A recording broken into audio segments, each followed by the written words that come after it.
of my mic, which is unfortunate. Did that do any better? Because I undid that, and will hopefully, it probably does not sound good like that. My goodness, everything just went wrong all at once. Hopefully that is going for you guys now. I apologize about that. Everything apparently went wrong. This is the WP Roundup with BJ Keaton. Like I said, we go through news, tutorials, and resources every week that have been published about WordPress. And so if you came in early and you didn't have sound, or if you saw a slightly different title on the YouTube video where the paste that I did didn't take, that is what we're doing. Hopefully everything will be going soon and be working soon for everybody around. I see people on Facebook saying that they can hear, so hopefully that is good there. So let's move on into the actual show. Like I said before, like I say every week, feel free to throw anything in the comments that you want, any kind of questions. As you can see, try to do a good back and forth with everybody and really get to talking and answering kind of questions that you guys have. So please feel free to chime in the live chat. To start out this week, I wanted to point out that Yoast actually has a really, really fantastic program that they just started up called Yoast Care. And it is completely different from anything that, say, like Apple Care or anything that I thought of when I clicked into it. I thought that this was going to be a support service. And in a way it is. If you look at the first link in the description of this video, you'll see what they're calling the Yoast Care Fund. This is great because what it is a nomination fund to be able to honor around 50 WordPress volunteers with about a $500 stipend for the work that they do. This is not for people who make their living coding for WordPress. That this is something where people who are volunteering for core are able to be compensated, and it lets people nominate what people that they know who need this. You cannot nominate yourself. That is specifically against the rules. But you'll be able to nominate people you know and care about, people who are part of the Make WordPress team. And I'm pretty sure that a lot of people out there know people who need that. So just to be able to be nominated, to be able to be recognized for the work that they do is fantastic. And I really, really wanted to let you guys know about this and to really give Yoast a pat on the back for this. I mean, this is a wonderful idea, and I'm so glad that they're doing it. And I really, really hope that more programs and more companies and things like this spring up to recognize the good volunteer work that is done to keep us all doing what we're doing. I see on YouTube that I had Andrew asks, the title of the video was how to create CTAs on Hover. That was actually this past Tuesday's video. Andrew, you can look on our YouTube channel right now just under the newest videos, and that'll be saved there. I apparently tried to paste in the title of this video, and it did not take, or I pressed the wrong button, and that one stuck. So you'll be able to find Donyetta, I believe. No, it's Jason this week. Doing the CTAs on Hover in the archives of the YouTube channel right now. So you haven't missed that one. It is just there, ready to be watched. So I apologize for that. That was a boo-boo on me. Hopefully no one else is watching, wondering what in the world I'm doing and why I'm not talking about CTAs on Hover. But if you are, it's in the YouTube channel and on the Facebook page, so you'll be able to watch the archive of that video as well. So hopefully you guys will stick around for this as well. Now, there are some other cool things that came out this week for news that I saw that, like I said, I just wanted you guys to know about the Yoast chat, the Yoast Care, rather. I thought that was really, really neat. One thing that came up when looking at Make WordPress, when one of the updates comes through for 5.3, that one is the next major release of the WordPress core that's coming out for us. We're going to be changing they're going to be changing. They're changing it for us, I guess I should say. They're changing the way that the HTML structure is in the 2019 theme. And this isn't going to be a big deal for anybody who uses it, but there are going to be things that you guys do that this might be affected by. This really isn't a huge deal. What this is that previously the primary content area was actually a section. It used the section instead of a div, and they're changing that back to be a generic div. So if you have any kind of CSS that is specifically targeting sections or specifically targeting divs in general that you don't want to affect the main content area, then you need to adjust that and check out the second link in the video here. This is only going to apply to the 2019 default theme. This is not going to be for 2020, 2018, or Divi or anything like that. But if you are a client or using 2019 and you do anything that involves calling out with selecting divs or sections, or specifically the primary and content area tags, you will absolutely want to be able to check this out and change that up, because it can really probably mess with some of the stuff you've got. I really wanted to bring that up because it will the way they say, the way they put it, it will result in markup errors for 404 PHP, archive, image, index, page, search, and single. So if you do that using 2019, then you'll need to change that up. So it's a big change, it's an important change, but it's not one that I think will affect too terribly many people specifically. But there are people out there who are going to get messed up by it with the markup. So just remember, they're changing the way that the main content area is being tagged. Now, on to Divi news, right? So we have a highlight this week on the blog for the Divi Meetup Network. We've talked about this in the past. I always want to give you guys an update on what's coming new with the meetups, because I really feel like this community, the weekly WPers who come here with us and we talk and we get to know each other, that's a big part of what gets people watching live streams, is the community, and really what we care about as far as Divi users, and what we want to really bring together and focus on is the community and the actual users who make up the community. So we have this Divi Nation meetup, an official series of meetups from Elegant Themes that are hosted around the world. And every month, Raquel does a roundup on new members, updates for old groups, things like that. So this week, I wanted to point out that we do have some new meetups that have launched. If you're in the Seattle, Washington area of the USA, there's now a Divi Seattle, which is fantastic. We're really excited about this one. The gentleman who runs it is named Braden Garley. So I'm looking forward to hearing about this one. It is going to be just wonderful. Obviously you guys know that there's so much web development stuff up in Seattle that you can't spit without hitting a web developer. That's the way we put it in the South here. So that you guys need to check that out if you're from the Seattle area. That one's new.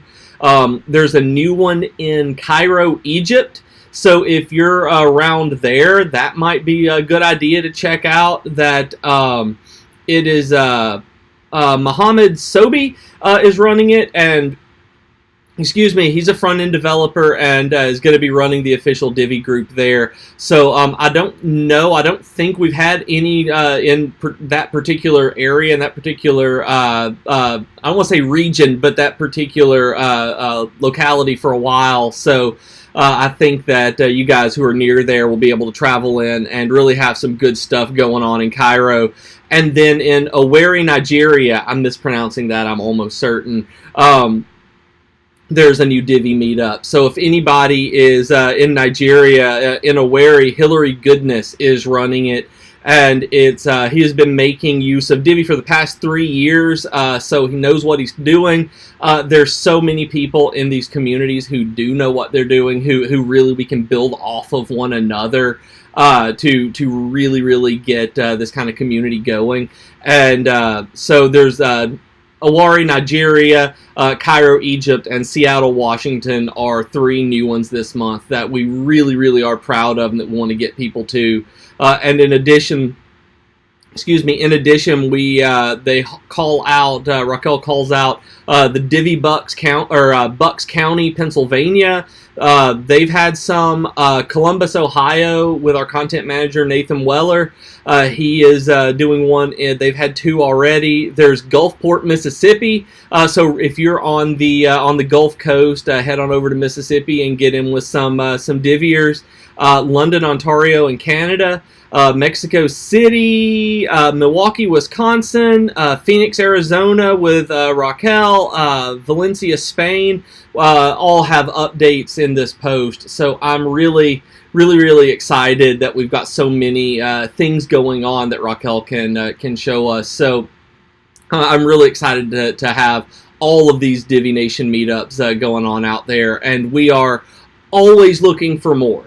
That's the thing about these posts, is that this is a good way for you to see if there's a Divi group near you, and if you want one, then at the bottom of the post there is a form that you can use to apply to host one, that you can do one regularly, and you can also check out the button at the bottom of this post for the Global Divi Network Meetup, Global Divi Meetup Network. There we go.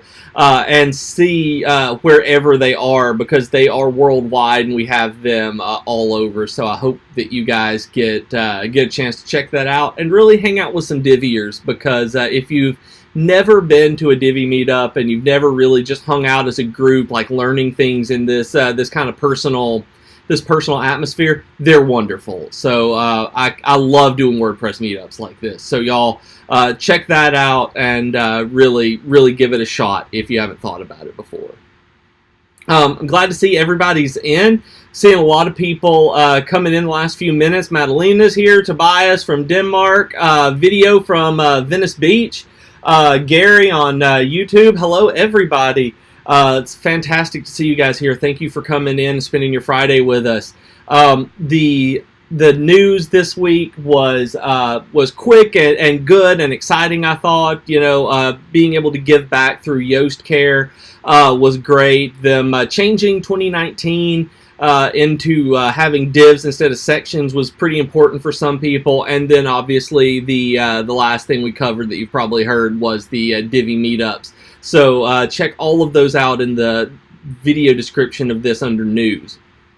So moving forward into the tutorial section, which I know there's a lot of people who watch, who really dig in on these tutorials to be able to enhance your products that you're bringing your clients.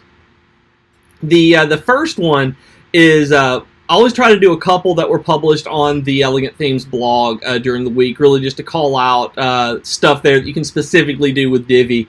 And Orana, one of our design writers, did a really awesome one on how to get creative with blurb icon backgrounds in Divi. And I like this one a bunch because blurbs are probably the #1 used module in Divi that I hear about. I don't know for sure, if that's, true, but the ones I hear people designing, the ones I hear people talking about and what they're using, they're always using blurbs. Like, blurbs can do so much. Y'all have mentioned to me in the past that you use so many blurbs just all the time.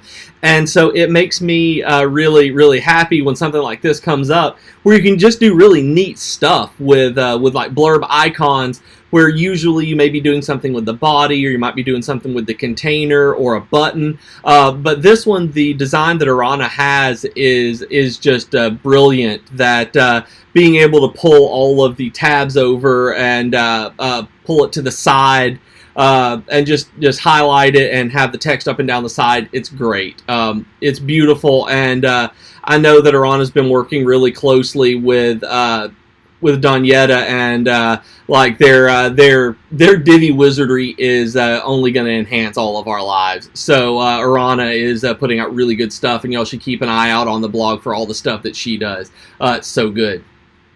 I see in the comments that Rake Design asks about the theme builder, and I have no updates about that. The theme builder is coming. It's coming soon, and we're working on the marketing right now.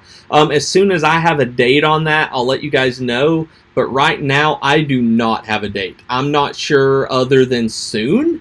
And that is about all I've got right now. It is working through the final stages of QA. We want it to be absolutely perfect. And like I said, we're working on the nailing down a launch date to put out all the marketing materials and really do it right to do a Divi 4.0 release for you guys, because we know how excited y'all are to get it, and we know how excited we are to get that out. So that one is coming up soon. I just don't have a date on it. And before anybody asks, I'll go ahead and get ahead of this one. The WooCommerce modules is coming soon. It wasn't this week. I know there are a few more things being worked out on it, but that one should be really, really, really soon. I don't know exactly, because, you know, when they put out any kind of dates, things can always be pushed back, so I haven't been told one, but we're crossing our fingers that that one is ASAP. So that's the next one that I know of, at least, is WooCommerce. And I see videos requesting the gallery settings thumbnails. It's on the list. I know that. I think I told you that last time, but I want to make sure that I got that to you, because I can never remember who I've told what to. Did see that one in GitHub. That will eventually make its way to a developer to be fixed with the gallery thumbnails, pulling the full image instead of a thumbnail, the raw image, I guess. And then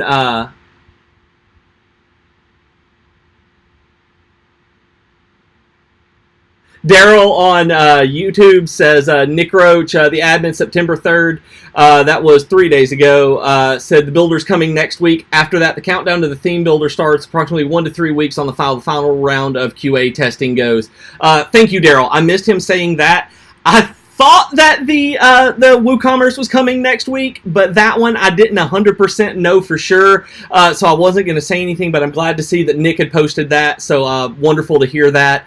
And yep, the countdown to the theme builder is I'm so excited to get that one out. So it's good for me to see the 1 to 3 weeks on that one, because that was actually a little shorter than the time that I had in my head based on discussions I've had. So Daryl, you made my day today. Thank you. That's awesome. So the second thing that I wanted to point out under tutorials is not so much a Divi tutorial, but this is something that, after looking at the comments of this one that was published earlier this week, the how to use the Facebook restricted list to protect your professional life, I wanted to give a shout out to this for you guys. I know that there are people who are watching Uncle Social who are not fans of Facebook at all, which is actually one of the things that I'm glad that this article exists for, so that if you have to use Facebook in any means whatsoever, for professional life, for personal, or if you use it for personal, that there are settings that you can use to keep everything completely separated. There is a restricted list on who can see what in your profile, on individual settings, on individual pieces of information, on individual posts, things like that, and you get to add it to a restricted list specifically. So there is, the way they say it's, the process is similar on a browser. You go to a person's profile, you hover over a friend button, you add them to another list, and then choose restricted, and then those people can't see certain parts of your profile. It is pretty good stuff for you. That can really help you out if you need to prevent, just to keep parts of your life separated. That way you don't have to go in on individual posts and say, no, I don't want my my supervisor seeing this, or forgetting that you may have put something public when it wasn't supposed to be. Being able to use the restricted list is very, very useful. So if you haven't used that, or you didn't know that there's actually a restricted list on Facebook, check it out, because it can seriously help your professional life, depending on how you use Facebook and what you put on there. So absolutely check that out if you use Facebook. And then Uncle Social says, of course, when Facebook has its next data breach, everyone will see what you've posted, professional, personal, just like when they leaked someone's entire message history. It's awkward.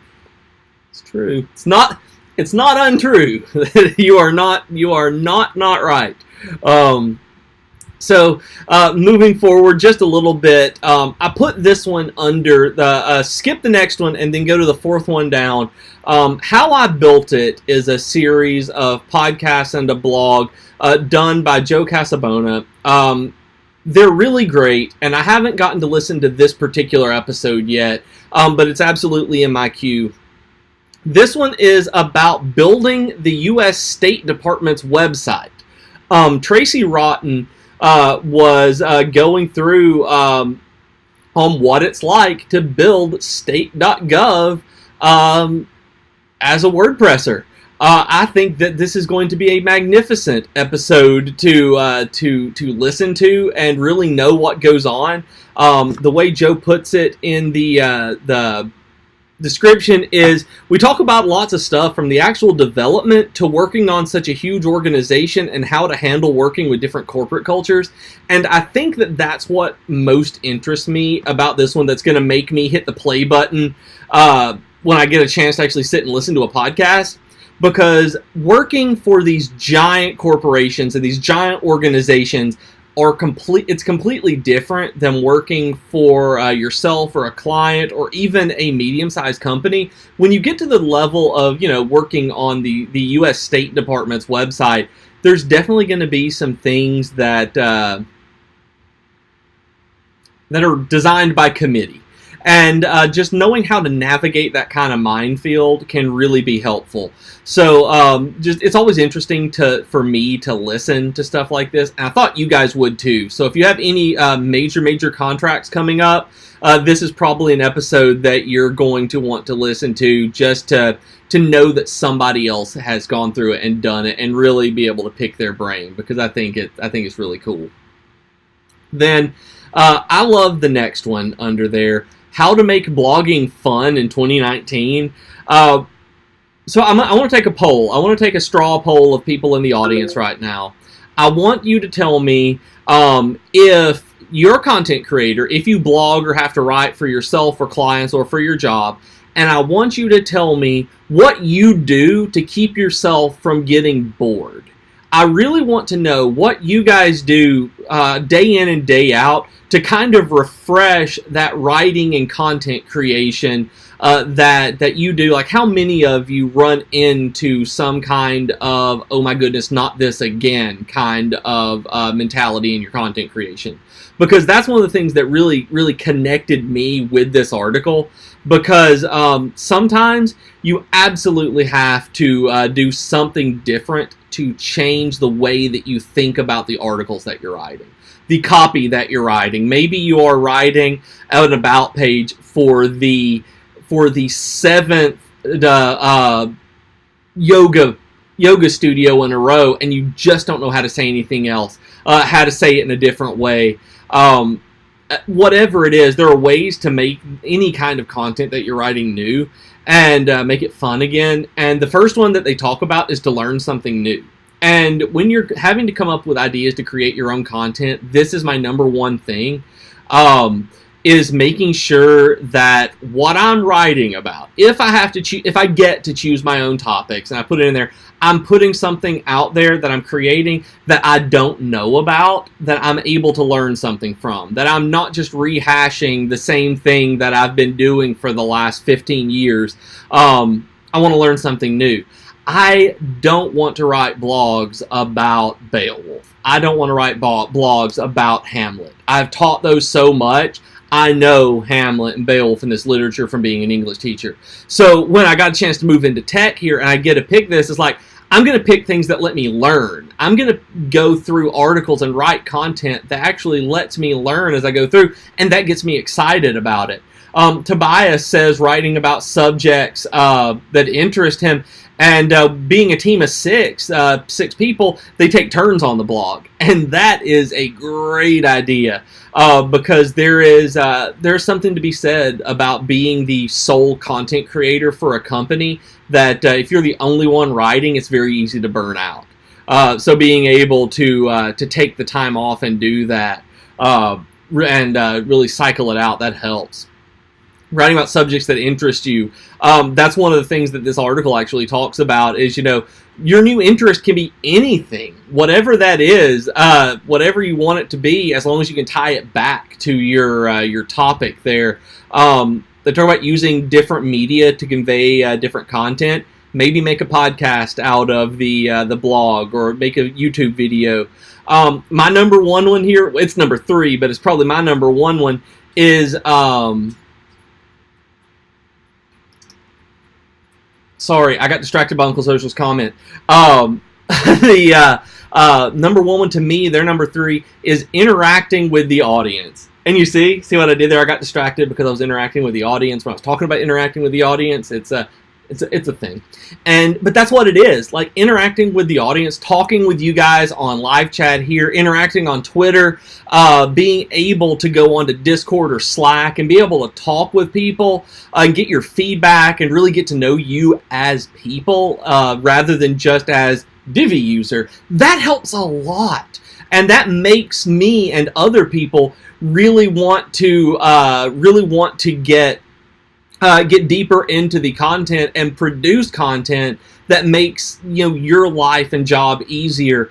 Being able to interact is by far and above the number one way that I refresh myself on writing all the time, on everything that I do, on creation of any kind, on podcasting, on streaming, on blogging.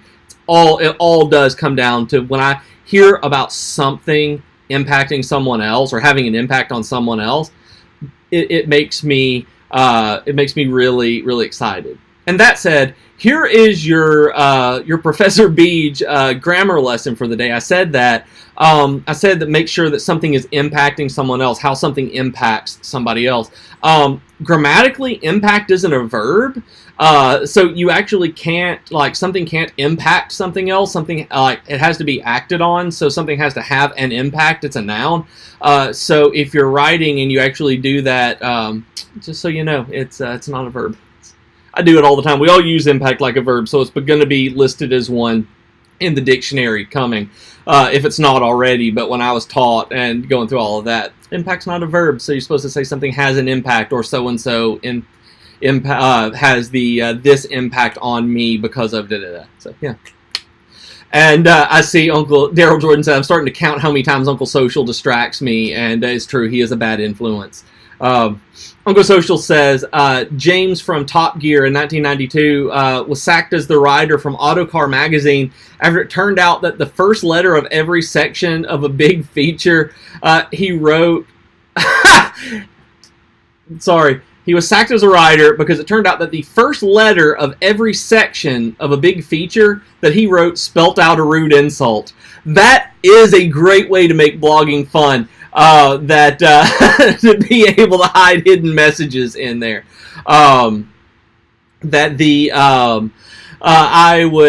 I can imagine getting fired for that. That is absolutely the kind of thing that were I to do, that Nick and Mitch and Nathan would not take kindly to. So I do understand his editors not dealing with that. And yeah, Madalena, it happens now. We're using nouns as verbs a lot, where I do it a lot, and part of the grammatical history of that is in English is that used to there wasn't the word do. Do is technically an auxiliary word that we use to attach action to nouns. So we would have, it's changed the way that we speak. It's changed the way that we actually use syntax in English. Because, I don't want that. I don't impact someone would be I impact not, where it gets really weird in the stuff like that. But yeah, if you're ever interested in a really, really deep dive into linguistics and grammar and the evolution of the English language, look up the do auxiliary. It's really cool. But yeah, that's neither here nor there. But I saw Madalena's comment reminded me of that. So yeah, definitely check out the Make Blogging Fun article. Interacting with your audience like this. This is so much fun to me. Changing your workplace settings, because sometimes, you guys, I just can't work in this room for another second and I have to go somewhere else. It makes it where everything changes. Use different tools and equipment for blogging. Again, sometimes for me, I can't write in WordPress anymore. If I'm just super tired of being in the WordPress backend, I open up Ulysses or Bear or get out my handy dandy notebook and actually write things by hand and then transcribe it in. Something has to change to make it different and fun again. So definitely check that one out. I thought it was a really, really good article for the content creators out there. The next one, well, I actually put these a little closer together than I meant to in terms of spacing, but you can click down the next one down. TorqueMag put the most common causes of WordPress website crashes and how to prevent them. This one is just kind of, in my mind, one of those articles that I hope that you are never affected by. This is something that I just want you to read through and know what causes WordPress crashes. Because every time there's a list article like this, I click in it to make sure that I'm remembering things to look for when there's a problem. They're like it's just in the back of my mind, like deleting critical resources that somebody might have deleted a file that was needed. Somebody might have deleted a user by accident and things aren't accessible anymore. Maybe they deleted a plugin that they didn't know was doing X, Y, or Z. Whatever it is, those kind of things, just make sure that nothing got deleted. Y'all know the errors with plugins. Y'all know that more than anything. Better than most people, I think, to check your plugins and make sure you know that if there's an unfamiliar one installed, if a PHP file has been changed and you didn't, edit a PHP file, anything like that. One that I've run into more than once is the domain name having expired. I always suggest that when people take over a client that they get the registry information as well. Like when you're working on a website and you take in, you're doing the whole password exchange and getting everything that you need, that you get registrar information.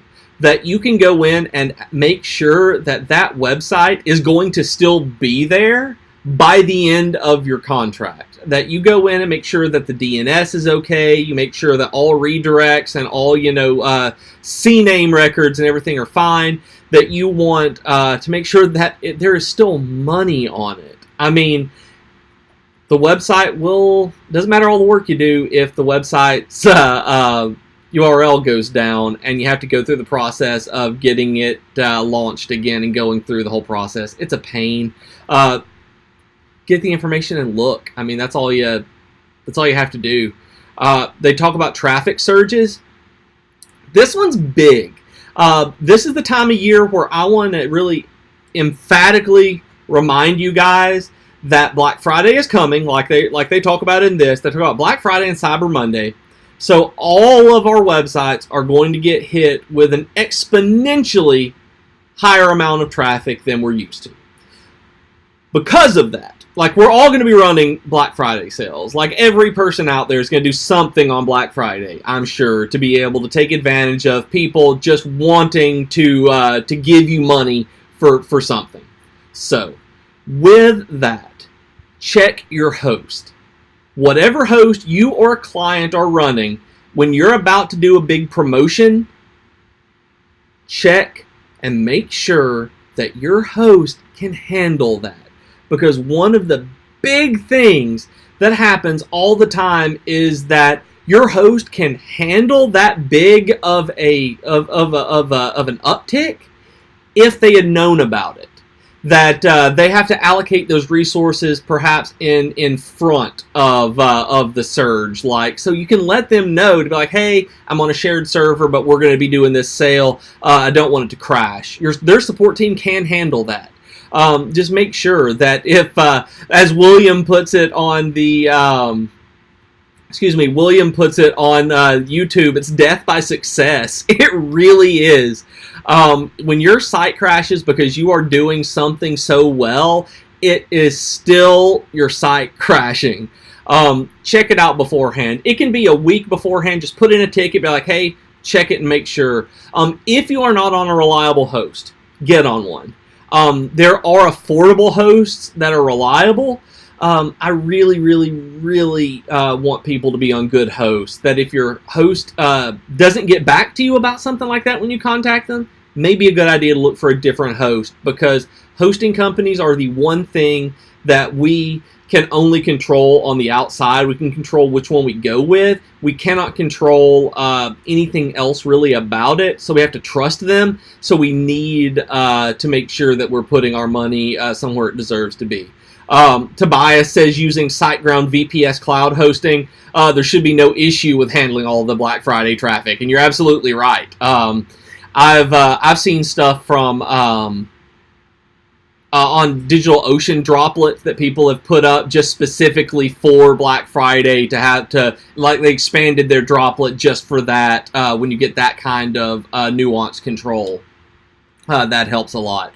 And then on that same thing, host availability issues. Make sure that your host is reliable and will actually be there. The accidental power off. Sometimes Amazon Web Services goes down and there's nothing you can do about it. Just be aware that sometimes there's things that you can't fix. But whatever it is, there are just some good reasons that it can go down, but you can stay ahead of it going down if you try. If you just keep things in mind like that. Uncle Social, are you on Bulgarian SiteGround? Is that what you say? Is that what you mean? That's awesome. That is good to know that they're. I don't know where all the name, like the data centers are for them, but it's good to know that they're pretty much everywhere. And then just very briefly, I'm not even going to click into this one myself. I just want you guys to know what's there because I thought it was cool. There is one under that called Recreating Netlify's Neato sliding button effect, and this one is just using CSS, where it is an on hover effect to make the buttons slide. So if you have a client for some reason and they want special button CSS, it's got the CSS in there for hover button sliding, and I think it's neat. Uncle Social, I did not know that SiteGround was a Bulgarian company. That's awesome. I really had no idea where they were based. I've never thought about it, to be completely honest. So it's good to know. The next one under here is another Elegant Themes one that for content creators. Just very briefly, this one can work really, really well. I say content creators. Let me say that a little bit different. For content marketers. Because using Throwback Thursday is a really good way to hit your archive content and to hit old websites that you've designed that won't seem like, shameless shilling of your own stuff. That you're just being like, hey, look at this cool thing I made. You should buy one like this. That may not go over well depending on who your audience is. But when there is already a culture of Throwback Thursdays, for people just to see it all over their timelines, things like that, you can totally show, hey, look at this website I made in 2006. I can do so much better now with this new one that I made for you. Things like that can really go a long way in marketing. And, if you have articles that you've written and want to get back out there in circulation, if you've got a good social presence, those kind of things can let people see stuff that you've written for and written on in the past. So I'm a big fan of taking advantage of marketing gimmicks like Throwback Thursday. I know I mentioned, I think last week, Uncle Social has told me about making videos and images for trending topics just to throw into the hashtag that will show up for people that are within the vein of that conversation. So taking advantage of stuff like that really is a really easy way to market. Just make an Instagram post with a screenshot of your of an old website and be like, hey, remember when I made this back in 1903? I don't know what's wrong with me at this point, but that's but it's a really, really good marketing strategy. I completely missed Raquel being in being in Facebook. commenting in all caps, "I love Black Friday." So I can't help but laugh that I missed that during that conversation. And Abid on Facebook says to please introduce new layouts. We should have some coming out every week, Abid. They're always going to be in the Divi builder. So if you go into the load layout section, even if you missed the blog post where we put it up, then they will always show up in the Divi builder layouts page, or you can go to elegantthemes.com/layouts to be able to check that out and just see the access of all of them. But we do have them coming out every week, and we are super proud of them. If you guys have any ideas for any that you want, always taking stuff like that, so throw it at our support team, throw it at me, all that. So let me see. How much time do we have left? All right. So I want to move into the resources now. So I've got about 15 minutes left. So I do want to talk about resources because most of the time I don't get into terribly many of the resources because I talk so much. And I think that I would like to do that today. So check out the rest of the tutorials. There are way more tutorials that I've listed than I've been able to go through. So expand the description of this video, check them out, open them up in 100 different tabs, and maybe a couple dozen different tabs, and crash your computers. Please don't crash your computers, but they're there for you to click on. So give the creator some love that way. I see Uncle Social says there aren't many quirky or quirky or trending events or days on UK Twitter at the moment. The trending slots are being soaked up by our country's depressing disintegration. It's ruining your marketing plans. Well, just have all of your marketing and social be how your business can save everyone from the impending economic collapse. That like you said, the disintegration, and I hear so much about it. I don't understand UK politics. Being an American who's trying to keep up with British friends, I just know that there are a lot of people who are very disheartened right now. So it's, you're right. It's not terribly quirky at the moment. So anyway, so moving into the resources, I wanted to point out the very first one on here that Gino Carraz, again, I'll always mispronounce his name, has written an article called "Why Has Divi Become So Slow?"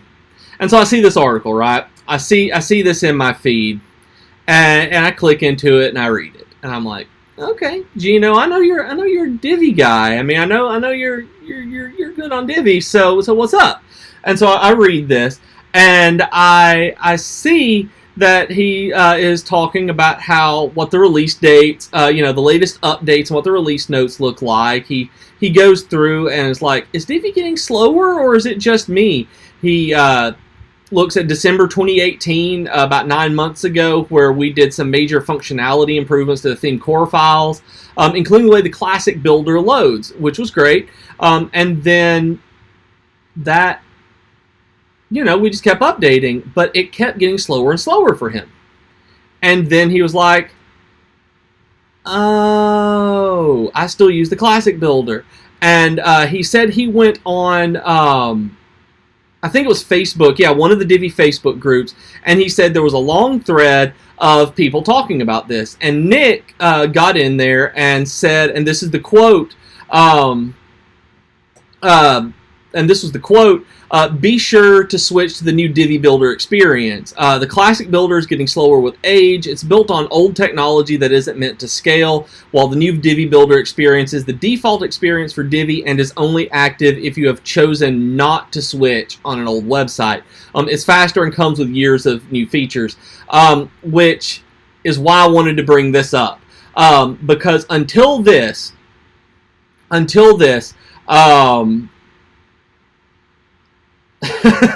this is number 2 again. Sorry, Daryl, you got me. Uncle Social, like, sad, confused, buy a new website. # economic collapse. That's a good one, Uncle Social. You got me. But yeah, Judy, that's about all I know about Brexit, is that being the succession from the Union and the EU there is like, I don't know the intricacies of it, but I'm hoping things work out okay.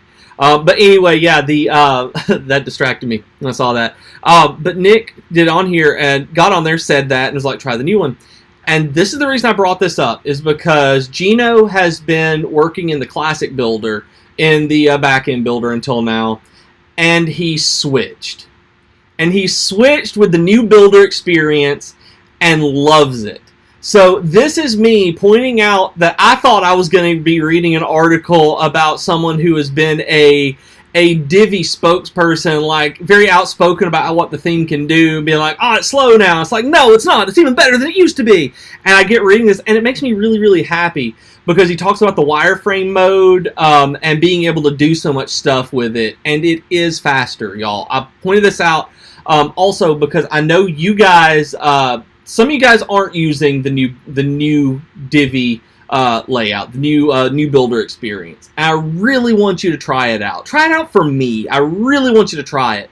And if you are interested, there is a good conversation going on in the comments of Gino's post here, where there is just people talking about both ends of it. So if you'd like to get involved in that conversation, just see different people's ideas on the visual builder versus the back-end builder, the wireframe mode, all of that, from people who use both of them and may have switched, may have not. It's a very good discussion, and it was published yesterday, and their comments still going through today.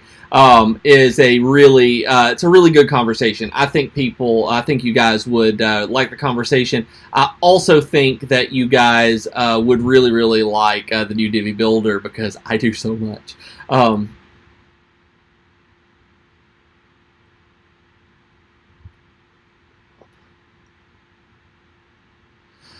Daryl says, I like it, but I do have a plugin that will only show me the icon to use it in the Classic Builder. Daryl, I'm curious on what plugin that is. I'm assuming it's a third-party plugin. What is that plugin? Because I mean, I know what you're talking about. I'm just curious if there's a way to contact either that developer or something to be able to get that icon built into as a meta box or something for Gutenberg, or as a that will show up, since you can use the new builder experience that way. Interesting. That's interesting to me. I'm legit curious on what that could be. But yeah, that's a reason to switch. You can switch back and forth a little bit by doing stuff like that, but that's a real pain, I know. Abid on Facebook says one more thing. How can I get an update news from Elegant Themes and something about SEO?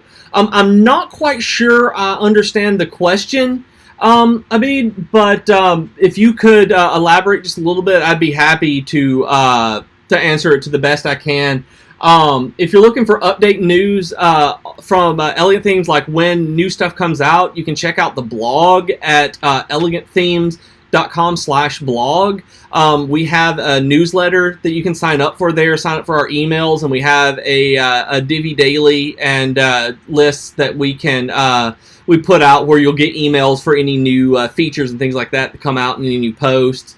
And that's where we have some of our like SEO articles and things like that. If there's something else, then let me know, and I'll see if I can if I know where to point you. Let me see. I see that Daryl says it's timetable and event schedule by MotoPress. That one I don't know anything about. Sometimes you can get a developer, like when you contact them like that, like, hey, is there any way to do this with like the new Divi plugin, new Divi update? And I've known of plugin people like, yeah, we can do that. Well, and it's put into their queue of things to work on. That might be something to think about, because I don't know that particular plugin. That's not one I've heard of, like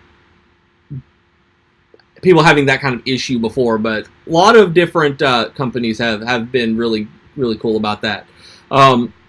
So 8 minutes. Okay.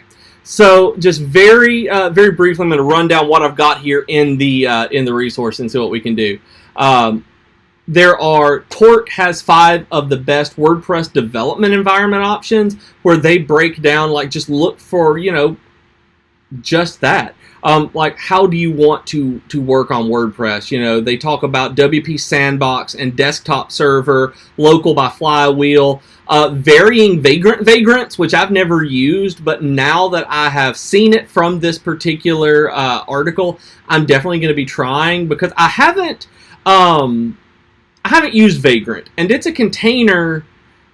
It's a container. It's a container that works like Docker, except it's a WordPress approved alternative to Docker is the way that this puts it. And I haven't used Vagrant, but this one is varying vagrants, and I'm very excited to play with anything that has a name like that. William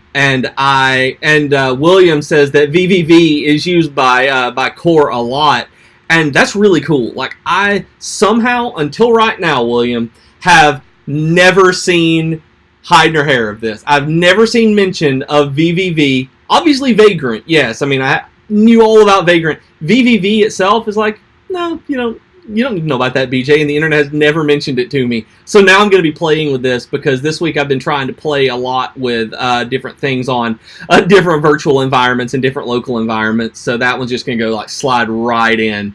So I appreciate that, William, on you letting me know about it being that big of a deal, and it wasn't just me wanting to play around with something that's super fun to say. And then there's DevKit by WP Engine, which I've never used. It's new and apparently an open beta, and it reminds me a lot of what I've seen about Local. And WP Engine and Local are now working together, or WP Engine and Flywheel are now together. So I expect good things out of that. I've not used it at all, but it's only a few months old, so I'm excited to try it too.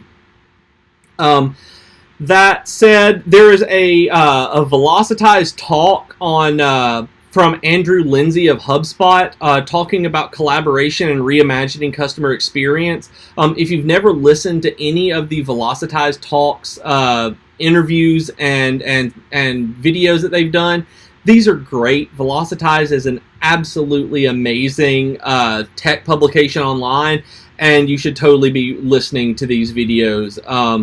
They're just good stuff. How we made WordPress faster than static site generators is a WP Beginner website, obviously, WP Beginner article about how they took their website using WordPress and made it faster than static site generators.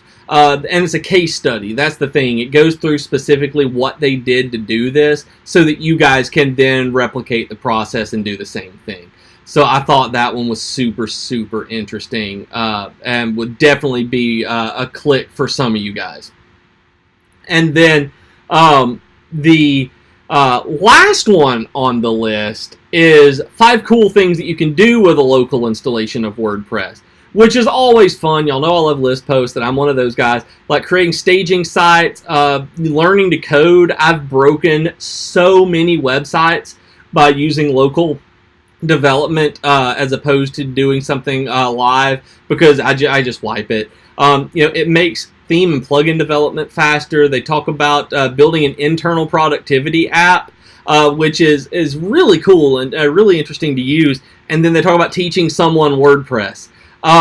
That's probably the best way to do it, to teach someone WordPress, because they're not going to break anything when they're just learning how.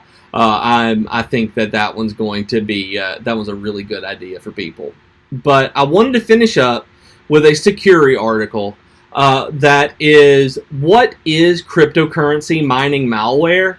And this is becoming way more of a thing. I'm seeing this everywhere. I don't know about y'all. I don't know if y'all see it everywhere like I do, but cryptocurrency mining malware is being thrown at us from every direction. Y'all know cryptocurrency, blockchain, Bitcoin, Ethereum, stuff like that. Well, let me think how to put it.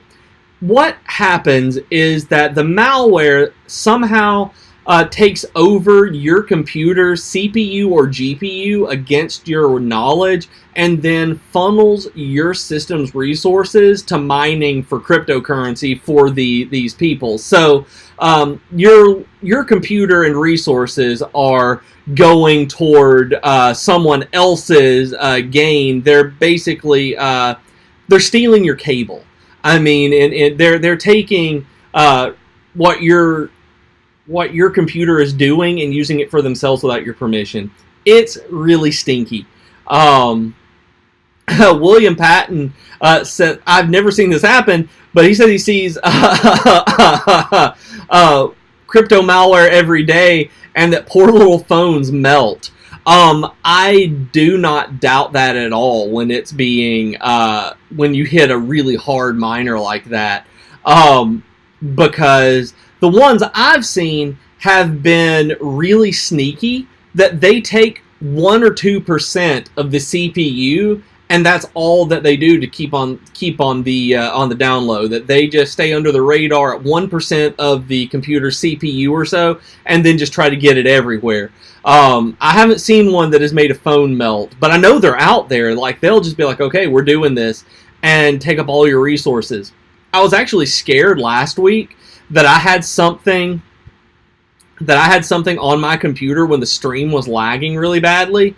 I was watching the CPU usage, and it was way high. It was not terribly higher than usual, but it was a little higher. Like, it was like 4% higher, and I was like, oh, do I have... And then I saw more articles, like, did I have that? I'm like, nope, everything's good right now. But this malware is out there, and it's on websites, and it's browser-based. And so Firefox has just recently started blocking specific kinds, so that if you're on Firefox, there are specific malwares and cryptocurrency miners that it's blocking, but there are ways around it, and there are things that you can do to protect yourself. Obviously not go to these shady parts of the internet that William's clients are spending all sorts of time on, but that's what a lot of it is. So check that out, read about it, super interesting. And that's all the time that I've got today, you guys. It is now 3 p.m. Well, I suppose I should say it's 4 p.m. for everyone there. It's 3 p.m. where I live, and that means that my time is up, and my carriage is about to turn into a pumpkin. So if you guys wouldn't mind, would you ring the bell on YouTube, click the thumbs up button, say that you like us, and then subscribe as well. But the bell is the best way to know that we will be notified when we're live. And then on Facebook, you have to tell them that you want to be notified whenever the page goes live. We go live the Monday after a theme release. So if WooCommerce comes out next week, the following Monday will be the max stream at 6 a.m. Eastern on that.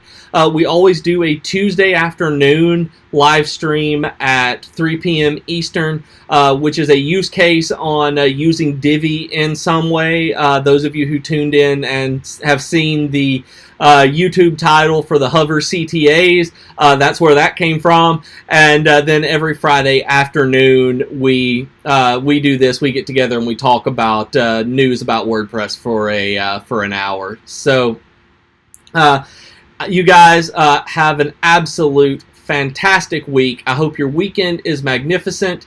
And